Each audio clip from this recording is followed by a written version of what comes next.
Wahai Fatimah, la tanami, janganlah tidur sebelum engkau lakukan 4 hal.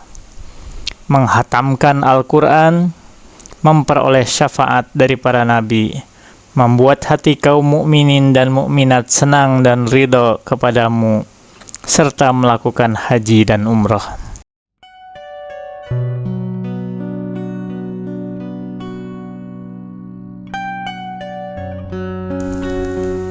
Halo Sobat Book Reading 12 yang berbahagia, jumpa lagi.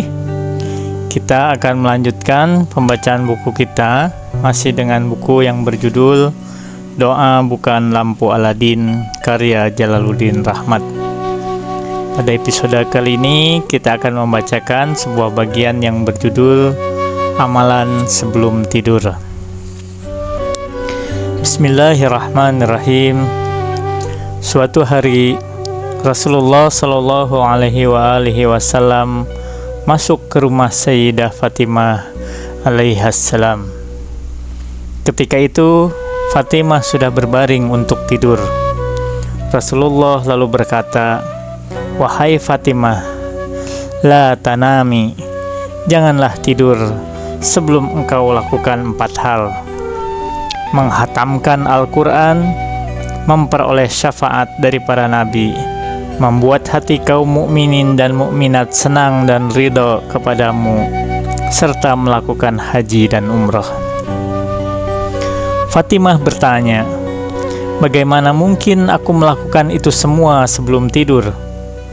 Rasulullah Shallallahu Alaihi Wasallam menjawab, "Sebelum tidur, bacalah Qul huwallahu ahad 3 kali. Itu sama nilainya dengan menghatam Al-Quran." Yang dimaksud dengan Qul huwallahu ahad adalah seluruh surat Al-Ikhlas, bukan ayat pertamanya saja. Dalam banyak hadis seringkali suatu surat disebut dengan ayat pertamanya.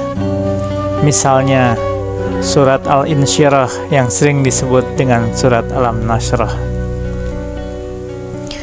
Rasulullah Shallallahu Alaihi Wasallam melanjutkan, "Kemudian supaya engkau mendapat syafaat dariku dan para nabi sebelumku, bacalah salawat.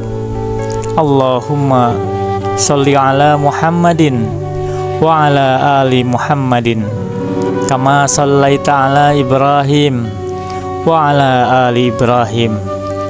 Allahumma barik ala Muhammadin wa ala ali Muhammadin kama barakta ala Ibrahim wa ala ali Ibrahim fil alamina innaka Hamidum Majid."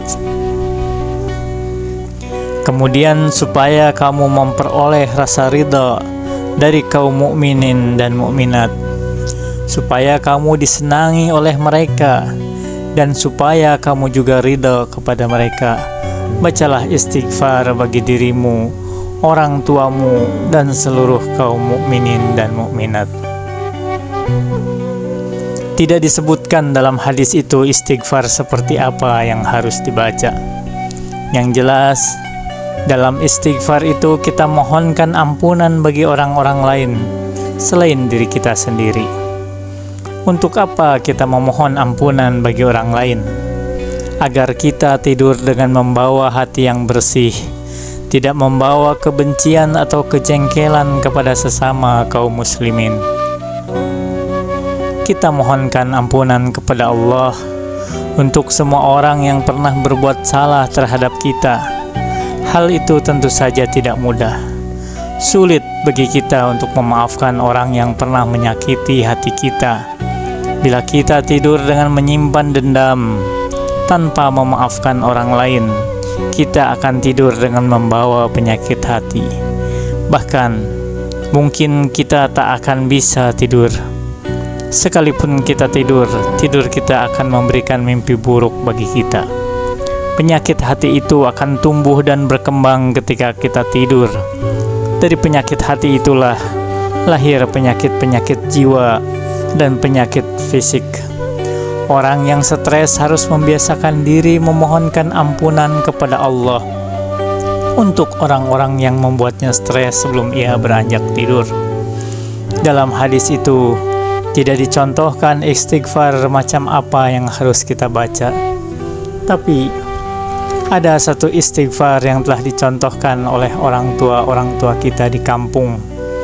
Biasanya setelah salat maghrib mereka membaca Astaghfirullahalazim li wali walidayya wali ashabil huquqi wal wajibati alayya wali masyayikhina wali ikhwanina wali jami'il muslimina wal muslimat wal mu'minina wal mu'minat al ahya'i minhum wal amwat.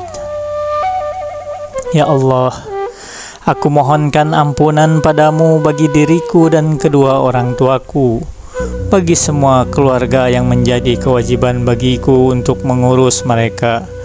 Ampuni juga guru-guru kami, saudara-saudara kami, muslimin dan muslimat, mukminin dan mukminat, baik yang masih hidup maupun yang telah wafat.